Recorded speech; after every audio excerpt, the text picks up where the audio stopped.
ಬೆಳಗಾವಿಯಲ್ಲಿ ಕಬ್ಬು ಬೆಳೆಗಾರರ ಹೋರಾಟದ ಕಿಚ್ಚು ತೀವ್ರ ಸ್ವರೂಪವನ್ನು ಪಡ್ಕೊಳ್ತಾ ಇದೆ.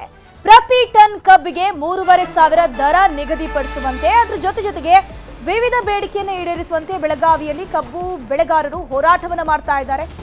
6 ದಿನಗಳಿಂದ ಈ ಪ್ರತಿಭಟನೆ ಆಗ್ತಾ ಇದೆ. ಅವರ ಡಿಮ್ಯಾಂಡ್ ಒಂದೇ, ಪ್ರತಿ ಟನ್ ಕಬ್ಬಿಗೆ 3,500 ದರವನ್ನ ನಿಗದಿಪಡಿಸುವಂತೆ ಒತ್ತಾಯ ಮಾಡ್ತಾ ಇದ್ದಾರೆ. ಕೆಲ ಹೊತ್ತಲ್ಲೇ ಹೋರಾಟದಲ್ಲಿ ವಿಜೇಂದ್ರ ಕೂಡ ಭಾಗಿಯಾಗಲಿದ್ದಾರೆ. ಗುರ್ಲಾಪುರ ಕ್ರಾಸ್ನಲ್ಲಿ ಇಂದು 6ನೇ ದಿನದ ಹೋರಾಟ ನಡೀತಾ ಇದೆ. ಸ್ಥಳದಲ್ಲಿ ಅಡುಗೆ ಮಾಡೋ ಮೂಲಕ ರೈತರು ಪ್ರತಿಭಟನೆ ಮಾಡ್ತಾ ಇದ್ದಾರೆ. ವಿಜೇಂದ್ರ ಅವರು ಕೆಲವೇ ಕ್ಷಣದಲ್ಲಿ ಈ ಒಂದು ಪ್ರತಿಭಟನೆಯಲ್ಲಿ ಜಾಯಿನ್ ಆಗಲಿದ್ದಾರೆ.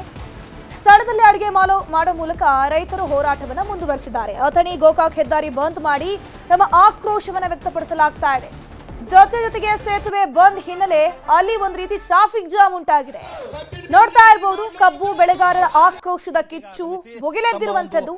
6 ದಿನಗಳಿಂದ ಪ್ರತಿಭಟನೆ ಮಾಡ್ತಾ ಇದ್ದಾರೆ. ಕಳೆದ 5 ದಿನಗಳಿಂದ ನಿಪ್ಪಾಣಿ ಮುಧೋಳ ಹೆದ್ದಾರಿ ಬಂದ್ ಮಾಡಿ ಪ್ರತಿಭಟನೆ ಮಾಡ್ತಾ ಇರುವಂತದ್ದು. 6ನೇ ದಿನಕ್ಕೆ ಪ್ರತಿಭಟನೆ ಕಾಲಿಟ್ಟರೂ ಕೂಡ ಸರ್ಕಾರ ಇತ್ತ ಕಣ್ಣೆತ್ತಿ ಕೂಡ ನೋಡಲಿಲ್ಲ. ದರೂರು ಕೃಷ್ಣಾ ನದಿ ಸೇತುವೆ ಮೇಲೆ ರೈತರು ಪ್ರತಿಭಟನೆ ಮಾಡ್ತಾ ಇದ್ದಾರೆ. ಅಥಣಿ ಗೋಕಾಕ್ ಹೆದ್ದಾರಿ ಬಂದ್ ಮಾಡಿ ಆಕ್ರೋಶ ವ್ಯಕ್ತಪಡಿಸಿದ್ದಾರೆ. ಸೇತುವೆ ಬಂದ್ ಆಗಿರೋ ಹಿನ್ನೆಲೆ ವಾಹನಗಳು ಸಾಲುಗಟ್ಟಿ ನಿಂತಿವೆ. ಟ್ರಾಫಿಕ್ ಜಾಮ್ ಉಂಟಾಗಿದೆ. ಏಕಾಏಕಿ ರಸ್ತೆ ಬಂದ್ ಹಿನ್ನೆಲೆ ವಾಹನ ಸವಾರರು ಪರದಾಟ ನಡೆಸಿದ್ರು. ಕೃಷ್ಣಾ ನದಿಗೆ ಅಡ್ಡಲಾಗಿರುವಂತಹ ಸೇತುವೆ ಮೇಲೆ ಸಾಲುಗಟ್ಟಿ ವಾಹನಗಳು ಈಗಾಗಲೇ ನಿಂತಿದೆ. ಅದ್ರ ಜೊತೆ ಸ್ಪಾಟ್ ನಲ್ಲಿ ಅಡುಗೆ ಮಾಡೋ ಮೂಲಕ ನಮ್ಮ ಪ್ರತಿಭಟನೆಯ ತೀವ್ರ ಸ್ವರೂಪವನ್ನು ತೋರಿಸ್ತಾ ಇದೆ.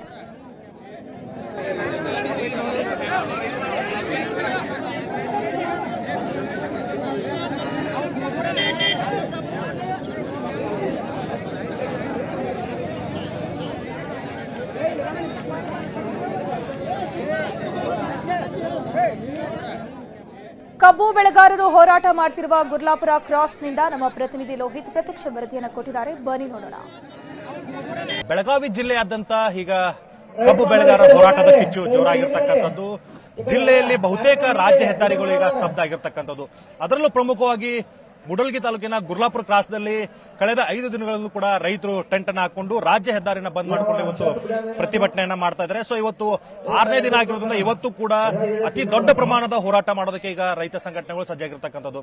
ಸೊ ಅದರಲ್ಲೂ ಪ್ರಮುಖವಾಗಿ ಇವತ್ತು ಒಂದೇ ದಿನದಲ್ಲಿ 1 ಲಕ್ಷ ಜನರನ್ನ ಸೇರಿಸೋಕೆ ಈಗ ರೈತರು ಮುಂದಾಗ್ತಾ ಇರತಕ್ಕಂಥದ್ದು. ಸೊ ನಾವು ದೃಶ್ಯಗಳಲ್ಲಿ ನೋಡ್ತಾ ಹೋಗೋಣ ಯಾವ ರೀತಿ ಇವತ್ತು ಈಗಾಗಲೇ ಏನಂತಂದ್ರೆ ರೈತರು ಸ್ಲೋ ಆಗಿ ಜಮಾವಣೆ ಆಗ್ತಾ ಇದ್ದಾರೆ.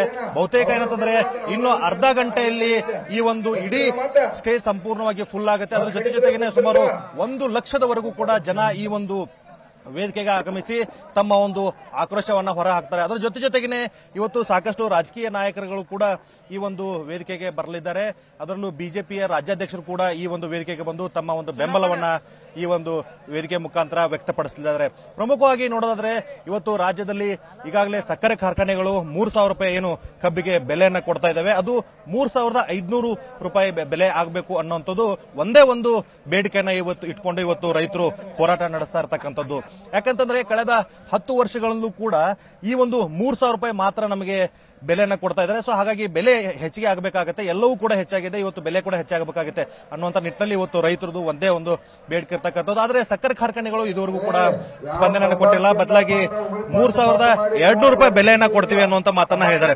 ಸೊ ಇದು ಹೋರಾಟದ ವೇದಿಕೆ. ಆದ್ರೆ ಇನ್ನೊಂದು ಕಡೆ ನಾವು ನೋಡಬಹುದಾಗುತ್ತೆ, ಕಳೆದ 5 ದಿನಗಳಲ್ಲೂ ಕೂಡ ಇದೇ ಒಂದು ಹೋರಾಟದ ಸ್ಥಳದಲ್ಲಿ ತಾವೇ ಅಡಿಗೆ ಮಾಡಿಕೊಂಡು ಇವತ್ತು ರೈತರು ಏನಂತಂದ್ರೆ ಬರುವಂತ ಜನರಿಗೆ ಅಡಿಗೆನ ಊಟ ಬಡಿಸೋದ್ರ ಮೂಲಕ ನಿರಂತರವಾದ ಹೋರಾಟ, ಅಂದ್ರೆ ಹಗಲು ರಾತ್ರಿ ಬಿಸಿಲು ಮಳೆ ಚಳಿ ಯಾವುದೂ ಕೂಡ ಲೆಕ್ಕಿಸದೆ ಈ ಒಂದು ಜಾಗ ಬಿಟ್ಟು ಕದಲಾರದೆ ಇದೇ ಒಂದು ಸ್ಥಳದಲ್ಲಿ ರಸ್ತೆ ಪಕ್ಕದಲ್ಲೇ ಅಡಿಗೆ ಮಾಡೋದ್ರ ಮೂಲಕ ನಾವು ಯಾವುದೇ ಕಾರಣಕ್ಕೂ ಕೂಡ ಇಲ್ಲಿಂದ ಬಿಟ್ಟು ಕದಲಲ್ಲ, ನಮ್ಮ ಬೇಡಿಕೆ ಏನಿದೆ ಆ ಬೇಡಿಕೆ ಈಡೇರಲೇಬೇಕು ಅನ್ನುವಂತ ಪಟ್ಟು ಇವತ್ತು ರೈತರದ್ದು ಆಗಿರ್ತಕ್ಕಂಥದ್ದು. ಯಾಕಂತಂದ್ರೆ ಏನು ಇವತ್ತು ನಾವು 6 ದಿನಗಳಿಂದ ಹೋರಾಟ ಮಾಡ್ತಾ ಇದೀವಿ, ಸರ್ಕಾರ ನಮಗೆ ಸ್ಪಂದನೆಯನ್ನು ಕೊಟ್ಟಿಲ್ಲ, ಸಕ್ಕರೆ ಸಚಿವರು ಕೂಡ ಇಲ್ಲಿ ಬಂದಿಲ್ಲ, ಬದಲಾಗಿ ಸರ್ಕಾರ ಇವತ್ತು ಧೋರಣೆಯನ್ನ ತೋರ್ತಾ ಇದೆ. ಸೊ ಹಾಗಾಗಿ ಏನೇ ಆಗ್ಲಿ 15 ದಿನಗಳಾದ್ರೂ ಕೂಡ ಚಿಂತೆ ಇಲ್ಲ, ನಾವು ಸ್ಥಳದಲ್ಲೇ ಇದ್ಕೊಂಡು ಏನಂತಂದ್ರೆ ನಾವು ಹೋರಾಟವನ್ನ ಮುಂದುವರಿಸ್ತೀವಿ, ಸರ್ಕಾರ ಶತಾಯಗತವಾಗಿ ನಮ್ಮ ಬೇಡಿಕೆಗೆ ಸ್ಪಂದನೆ ಮಾಡಲೇಬೇಕು ಅನ್ನೋ ನಿಟ್ಟಿನಲ್ಲಿ ಇವತ್ತು ನಾವು ಹೋರಾಟವನ್ನ ಕೈ ಬಿಡೋದಿಲ್ಲ ಅನ್ನುವಂತ ಮಾತನ್ನ ಇವತ್ತು ರೈತ ಸಂಘಟನೆಗಳು ಹೇಳ್ತಾ ಇರ್ತಕ್ಕಂಥದ್ದು. ಸೊ ಸದ್ಯಕ್ಕೆ ಸಕ್ಕರೆ ಕಾರ್ಖಾನೆಗಳು 3,200 ರೂಪಾಯಿ ದರವನ್ನ ನೀಡೋದಕ್ಕೆ ತಯಾರಿ ನಡೆಸಿದ್ದಾರೆ. ಸೊ ಇವತ್ತು ಕೂಡ ಜಿಲ್ಲಾಧಿಕಾರಿಗಳ ನೇತೃತ್ವದಲ್ಲಿ ಒಂದು ಸಭೆ ಕೂಡ ನಡೆಯಲಿದೆ. ಆ ಒಂದು ಸಭೆಯಲ್ಲಿ ಯಾವೆಲ್ಲ ತೀರ್ಮಾನಗಳಾಗ್ತವೆ ಅನ್ನುವಂಥದ್ದು ಕುರಿತು ಕಾದು ನೋಡಬೇಕಾಗುತ್ತೆ. ಕ್ಯಾಮರಾ ಪರ್ಸನ್ ಅಶೋಕ್ ಜೊತೆ ಲೋಹಿತ್, ನ್ಯೂಸ್ 18 ಚಿಕ್ಕೋಡಿ. ಕಬ್ಬಿನ ಬೆಲೆ ನಿಗದಿಗೆ ಆಗ್ರಹಿಸಿ ಇಂದು ರೈತ ಸಂಘಟನೆಗಳು ಹುಕ್ಕೇರಿ ಬಂದ್ಗೆ ಕರೆ ಕೊಟ್ಟಿದೆ. ಈ ಹಿನ್ನೆಲೆಯಲ್ಲಿ ಹುಕ್ಕೇರಿ ಪಟ್ಟಣ ಸಂಪೂರ್ಣವಾಗಿ ಸ್ತಬ್ಧವಾಗಿದ್ದು ಸ್ವಯಂ ಪ್ರೇರಿತವಾಗಿ ಅಂಗಡಿ ಮುಂಗಟ್ಟುಗಳನ್ನು ಬಂದ್ ಮಾಡಿ ವರ್ತಕರು ಬಂದ್ಗೆ ಬೆಂಬಲ ಕೊಟ್ಟಿದ್ದಾರೆ. ಇತ್ತ ಅಥಣಿಯಲ್ಲೂ ಕೂಡ ಕಬ್ಬಿನ ಬೆಲೆ ನಿಗದಿಗೆ ಆಗ್ರಹಿಸಿ ರೈತರು ನಡೆಸುತ್ತಿರುವಂತಹ ಹೋರಾಟಕ್ಕೆ ಬೆಂಬಲ ಸಿಕ್ಕಿದೆ. ಅಥಣಿ ಪಟ್ಟಣದಲ್ಲಿ ಸ್ವಯಂ ಪ್ರೇರಿತವಾಗಿ ವ್ಯಾಪಾರಿ ಸಂಘ ಸಂಸ್ಥೆಯ ಮಾಲೀಕರು ಅಂಗಡಿ ಬಂದ್ ಮಾಡಿ ಬೆಂಬಲ ವ್ಯಕ್ತಪಡಿಸಿದ್ದಾರೆ.